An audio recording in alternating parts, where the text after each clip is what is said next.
একজন প্রধানমন্ত্রী যখন দায়িত্ব পাওয়ার পর প্রথমবার বিদেশ সফরে যান, তখন তিনি শুধু একটি দেশেই সফর করেন না, এর পাশাপাশি তিনি আসলে একটি বার্তা পাঠান পুরো বিশ্বকে। যেমন 2014 সালে নরেন্দ্র মোদী ভারতের প্রধানমন্ত্রী হওয়ার পর সবাই অপেক্ষায় ছিল প্রথম বিদেশ সফর কোথায়, আমেরিকা, পাকিস্তান।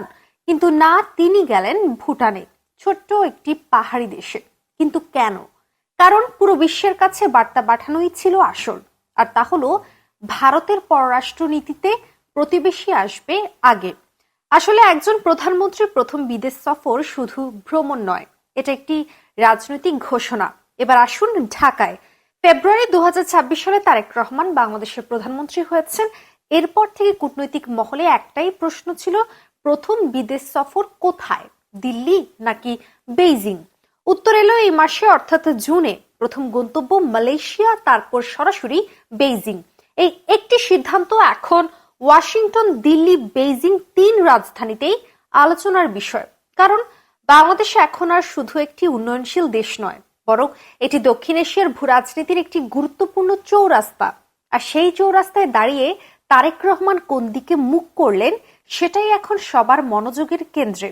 আজকের বিশ্লেষণে দেখব এই সফরের পেছনের ভূরাজনীতি কি, চীন আসলে কি চায়, এই সফর থেকে বাংলাদেশ কি পেতে পারে, আর কোথায় আছে বিপদের ফাঁদ। 2024 সালের অগাস্টে শেখ হাসিনার পতনের পর বাংলাদেশের পররাষ্ট্রনীতির মানচিত্র আমূল বদলে গেছে। হাসিনার আমলে একটা অলিখিত ভারসাম্য ছিল, দিল্লির সঙ্গে রাজনৈতিক ঘনিষ্ঠতা আর বেজিং এর সঙ্গে অর্থনৈতিক সম্পর্ক। পদ্মা সেতুর রেল সংযোগ, কর্ণফুলী টানেল, এগুলো চীনের অর্থায়নে হয়েছে। কিন্তু কৌশলগত সিদ্ধান্তে ভারতের প্রভাব ছিল স্পষ্ট। কিন্তু এখন সেই ছবিটা বদলাচ্ছে। বিএনপি সরকার আসার পর থেকে ভারত বাংলাদেশ সম্পর্কে টানাপোড়েন শুরু হয়েছে। যেমন সীমান্তে পুশিন সংকট তীব্র হচ্ছে, তিস্তা পানি চুক্তি আটকেই আছে, তাছাড়া বাণিজ্য নিয়ে মতবিরোধ চলছে। এই অবস্থায় তারেক রহমান প্রথম বড় বিদেশ সফরে বেইজিং বেছে নিলেন। এটা কিন্তু কূটনৈতিক অর্থে অত্যন্ত তাৎপর্যপূর্ণ। আন্তর্জাতিক সম্পর্কের তত্ত্বে এটাকে বলে হেজিং স্ট্র্যাটেজি, অর্থাৎ যখন একটি ছোট দেশ একটি বড় শক্তির উপর নির্ভরতা কমাতে আরেকটি বড় শক্তিকে কাছে টানে। বাংলাদেশ এখন ঠিক সেই কাজটাই করছে হয়তো। তারেক রহমান প্রথম সফরে গেছেন মালয়েশিয়া, যা নিছক আনুষ্ঠানিকতা নয়, কারণ মালয়েশিয়ায় বাংলাদেশের 20 লাখেরও বেশি শ্রমিক কাজ করেন। বাংলাদেশ পররাষ্ট্র মন্ত্রণালয়ের ব্রিফিং এ জানা গেছে, শ্রমবাজার সম্প্রসারণ, জ্বালানি সহযোগিতা এবং হালাল অর্থনীতি নিয়ে আলোচনা হয়েছে এই সফরে। কিন্তু কৌশলগত বার্তাটাও আছে। মালয়েশিয়ার প্রধানমন্ত্রী আনোয়ার ইব্রাহিম, যিনি মুসলিম বিশ্বে একটি প্রভাবশালী কণ্ঠস্বর, তার সঙ্গে সম্পর্ক তৈরি মানে ওআইসি রাজনীতিতেও বাংলাদেশের একটা অবস্থান তৈরি। তাই বলা যেতে পারে মালয়েশিয়া শ্রমবাজারের দরজা আর চীন বিনিয়োগের দরজা, দুটো গন্তব্য, দুটো সুচিন্তিত লক্ষ্য। এই সফরের সংখ্যার দিক থেকে যা সম্ভব হতে পারে তা উল্লেখযোগ্য। বাংলাদেশের পররাষ্ট্র মন্ত্রণালয় জানিয়েছে, চীন সফরে 15 থেকে 17টি সমঝোতা স্মারক ও চুক্তি সই হতে পারে। শিক্ষা, কৃষি, বাণিজ্য, কৃত্রিম বুদ্ধিমত্তা, যোগাযোগ এবং জ্বালানি খাতে সহযোগিতা বাড়ানোর আলোচনা হবে। পাশাপাশি $3 বিলিয়ন উন্নয়ন সহায়তার সম্ভাবনার কথাও বলা হচ্ছে। আর রয়েছে তিস্তা প্রকল্প। তিস্তার বিষয়টা একটু গভীরে যাওয়া দরকার, কারণ এটা শুধু নদী ব্যবস্থাপনার প্রশ্ন নয়, এটা দক্ষিণ এশিয়ার সবচেয়ে জটিল ভূরাজনৈতিক দ্বন্দ্বগুলোর একটি। এখন তিস্তার পানি বন্টন চুক্তি ভারতের সঙ্গে দশকের পর দশক ধরে ঝুলছে। 2011 সালে চুক্তি প্রায় চূড়ান্ত হয়ে গেছিল, কিন্তু সেই সময় পশ্চিমবঙ্গের মুখ্যমন্ত্রী মমতা বন্দ্যোপাধ্যায়ের আপত্তিতে তা ভেস্তে যায়। তখন চীন এসে জানিয়েছিল যে আমরা তিস্তা নদীর ব্যবস্থাপনায় বিনিয়োগ করতে রাজি। ভারতের সঙ্গে বাংলাদেশের যে সমস্যা, সেই সমস্যার সমাধান দিতে চীন এগিয়ে আসছে। এটা দিল্লির জন্য একটা বড় কৌশলগত ধাক্কা।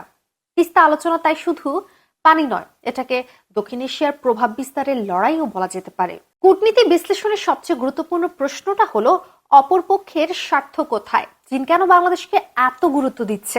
প্রথমত, ভৌগোলিক অবস্থান।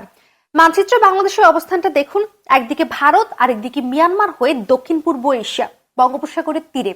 চীন দীর্ঘদিন ধরে ভারত মহাসাগরে প্রবেশাধিকার চায়, কারণ মধ্যপ্রাচ্যে তেল আসে এই পথে, আফ্রিকার বাণিজ্য আসে এই পথে। বাংলাদেশ সেই করিডোরের একটি গুরুত্বপূর্ণ অংশ। ভূরাজনীতির ভাষায় এটাকে বলে স্ট্রিং অফ পার্লস। চীন ভারত মহাসাগর ঘিরে একে একে বন্দর ও বিনিয়োগ কেন্দ্র তৈরি করছে। শ্রীলঙ্কা, পাকিস্তান, মিয়ানমার সবখানেই চীনের উপস্থিতি। বাংলাদেশও এখন সেই কৌশলের অংশ। দ্বিতীয়ত, বাণিজ্য যুদ্ধের চাপ। যুক্তরাষ্ট্র চীন বাণিজ্য যুদ্ধে চীনের অনেক কারখানা এখন অন্য দেশে সরে যেতে চাইছে, যেমন ভিয়েতনাম, ইন্দোনেশিয়া, বাংলাদেশ এগুলো সম্ভাব্য গন্তব্য। বাংলাদেশে কারখানা বসালে চীনা company made in Bangladesh tag লাগিয়ে আমেরিকার বাজারে পণ্য পাঠাতে পারবে, তাও আবার আমেরিকার শুল্ক এড়িয়ে। এটাও চীনের জন্য বিশাল সুবিধা। তৃতীয়ত, ভারতকে ঘিরে রাখা। ভারত এখন আমেরিকার কাছাকাছি যাচ্ছে, কোয়াড জোটে আছে। চীনের কৌশল হলো ভারতের প্রতিবেশী দেশগুলোকে নিজের কাছে টানা, যাতে ভারত চারদিক থেকে চাপে থাকে। নেপাল, শ্রীলঙ্কা, পাকিস্তান, মিয়ানমারের পর এখন বাংলাদেশ। কিন্তু কথা হচ্ছে ঝুঁকি কোথায়? এক্ষেত্রে প্রথম ঝুঁকি হচ্ছে ঋণের ফাঁদ। আন্তর্জাতিক সম্পর্কের গবেষক ব্রাহ্মাচলানি তার একটি বিশ্লেষণে প্রথম ডেপ্ট ট্র্যাপড ডিপ্লোমেসি শব্দটি ব্যবহার করেন চীনের বিনিয়োগ নীতি বর্ণনা করতে। যুক্তিটা সহজ। চীন ঋণ দেয়, প্রকল্প করে, কিন্তু সুদসহ ঋণ পরিশোধ করতে না পারলে সম্পদের নিয়ন্ত্রণ নেয়।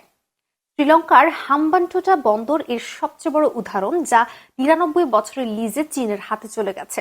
তাই বাংলাদেশকে প্রতিটি চুক্তির শর্ত অত্যন্ত সতর্কতার সঙ্গে পড়তে হবে। এরপর আসে দ্বিতীয় ঝুঁকি, ভারতকে দূরে ঠেলা। ভারত বাংলাদেশের সবচেয়ে বড় প্রতিবেশী।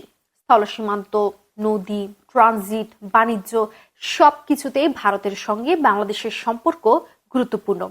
চীনের সঙ্গে অতিমাত্রায় ঘনিষ্ঠতা ভারতকে ক্ষুব্ধ করলে বাংলাদেশ যা হারাবে তা চীনের কাছ থেকে পাওয়া দিয়ে পূরণ করা বেশ কঠিন হতে পারে। এরপর আসে সবশেষ তৃতীয় ঝুঁকি, আমেরিকার সঙ্গে সংঘাত। বাংলাদেশ সম্প্রতি যুক্তরাষ্ট্রের সঙ্গে বাণিজ্য চুক্তি করেছে। আমেরিকা বাংলাদেশের গার্মেন্টস পণ্যের সবচেয়ে বড় বাজার। চীনের সঙ্গে ঘনিষ্ঠতা বাড়লে ওয়াশিংটন অসন্তুষ্ট হতে পারে, আর সেই অসন্তোষের মূল্য দিতে হতে পারে বাংলাদেশের রপ্তানি খাতকে। এখন চুক্তির সংখ্যা দিয়ে সফরের সাফল্য মাপা যাবে না, কারণ ইতিহাস বলছে চুক্তি হয়, ঘোষণা হয়, কিন্তু বাস্তবায়ন হয় না। উদাহরণ দিই, ২০১৬ সালে শেখ হাসিনা চীন সফরে ২৭টি চুক্তি সই হয়েছিল।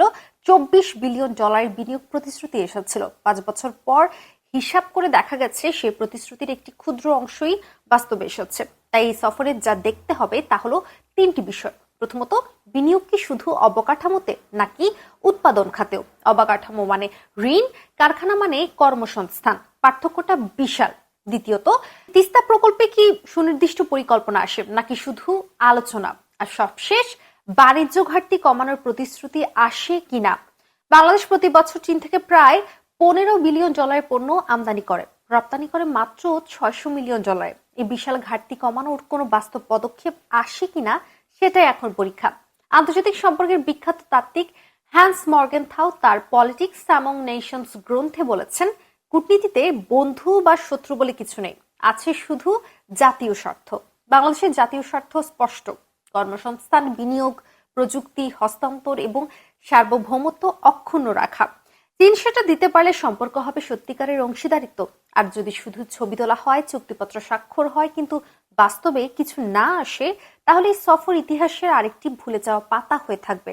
তারেক রহমান বেইজিং থেকে ফিরবেন কিছুদিনের মধ্যে, কিন্তু এই সফরের সত্যিকারের মূল্যায়ন হবে আগামী 5 বছরে।